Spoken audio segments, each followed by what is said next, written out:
बानी खराब तहरा तो खराब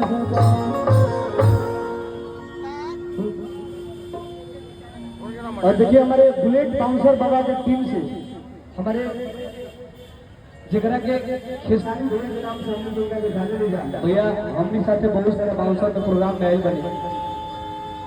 बुलेट बाबा के टीम के यहाँ के बारे तो बहुत बहुत धन्यवाद खेसारी भैया जगरा हाँ हाँ शर्ट गाना बा अरे कि तू ही दूध के धोवलू रहो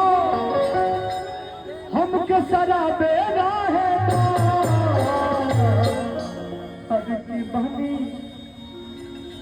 बानी खराब तहरा तो खराब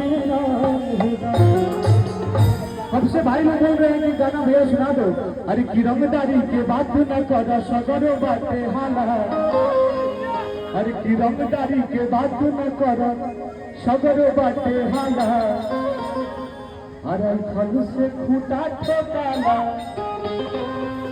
अब अरे की रंगदारी के बात